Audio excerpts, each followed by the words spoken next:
ஹரே கிருஷ்ணா கிருஷ்ணா கிருஷ்ணா ஹரே ஹரே, ஹரே ராமா ராமா ராமா ஹரே ஹரே.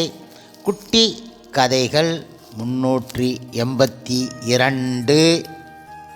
இங்கு ஆதி சங்கரரும் குருவாயூரப்பனும் எனும் கதை காண்போம். முன்பு ஒரு சமயம் ஆதி சங்கரர் ஆகாய மார்க்கமாக நாரத முனிவர் உடன் சென்று கொண்டு இருந்தார்.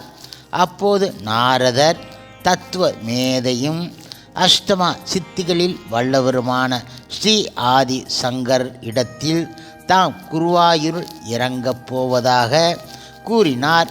அன்று ஏகாதசி தினம்.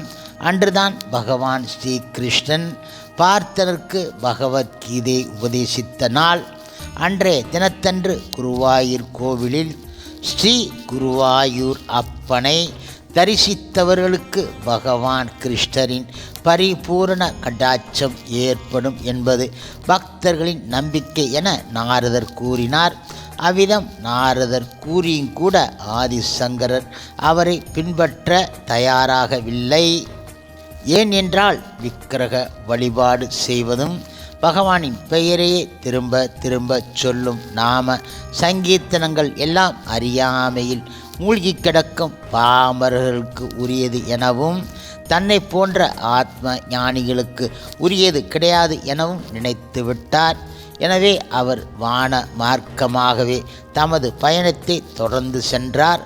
ஆனால் அவர் கோவிலை கடந்து சில கஜங்கள் கடந்ததுமே பகவானின் திருக்கோவிலின் வடக்கு வாசலில் கீழே விழுந்து தரையில் தமது அங்கமெல்லாம் தோய பகவானுக்கு நமஸ்காரம் செய்தார். குருவாயூர் அப்பனை தரிசிக்காமல் தமது விண்வெளி பயணத்தை தொடர்ந்தது தவறுதான் என்பதை உணர்ந்து தன்னை மன்னிக்கும்படி பகவானை வேண்டிக் கொண்டார். இப்பொழுதும் கூட பகவானை ஊர்வலமாக எடுத்து வரும்போது முழுமுதற் கடவுள் மற்றும் பரம புருஷ பகவான் ஸ்ரீ கிருஷ்ணரின் தூய பக்தரான ஆதி சங்கரர் தரையில் விழுந்து நமஸ்காரம் செய்த இடத்தை அணுகும்போது வாத்தியங்கள் அனைத்தையும் குறிப்பிட்ட நேரம் வரை இசைக்காமல் நிறுத்தி விடுவார்கள். அதாவது ஆதிசங்கரர் பகவான் இடத்தில் மன்னிப்பு கேட்பதற்கு நேரம் தருவதற்குத்தான் அவ்வாறு செய்வதாக ஐதீகம். இப்பொழுது ஆதி சங்கரர் வணங்கியதும் பகவான் அவர் முன்பு தோன்றி அவருக்கு பக்திக்கும் ஞானத்திற்கும் உள்ள இணைப்பையும் இசைவையும் எடுத்து கூறினார். கோவில்களுக்கு சென்று பகவானை வழிபடுவதும் பகவானின் திருப்பெயரை பல முறைகள் திரும்ப திரும்ப சொல்வதும் பகவானை பற்றிய கதா காலைச்சவங்களை சிரவணம் செய்வதும் பகவானின் திருவிழாக்களை காண்பதும் ஆகிய அனைத்துமே பகவான் இடத்தில் பக்தனுக்குள்ள மெய்யான பக்தி எடுத்து காட்டுவதாகும் என்றார் அவர். பிறகு அவர் சங்கர் இடத்தில் தாம் குருவாயூர் அவதரிப்பதே கலியுகத்தில் மக்கள் படுகின்ற துன்பங்களை நீக்குவதற்காகத்தான் என்பதை எடுத்து கூறி குருவாயூரின் தெய்வீக பெருமைகளை உலகம் முழுவதும் பரவ செய்யும்படி உத்தரவிட்டு அருளினார். மேலும் பகவான் ஆதிசங்கரரை குருவாயூர் திருக்கோவிலில் 41 நாட்கள் வரை தீவிரமான தியானத்தில் இருக்க வேண்டும் எனவும் அப்படி அவர் செய்தார் என்றால்தான் மக்களுக்கும் பகவத் தியானத்தின் மகிமையும் பெருமையும் தெரியவரும் எனவும் தமது திருக்கோவிலில் தினசரி நடக்க வேண்டிய பூஜைகளுக்கான நித்திய கட்டளைகளுக்கு உரிய திட்டத்தை அவரே அமைத்து கொடுக்க வேண்டும் என்றார்.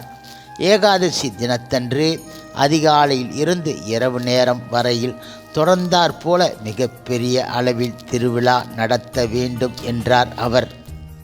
இப்பொழுது ஆதிசங்கரர் பகவானின் கட்டளைகளையெல்லாம் பக்தி நிறைந்த உள்ளத்துடன் நிறைவேற்றினார்.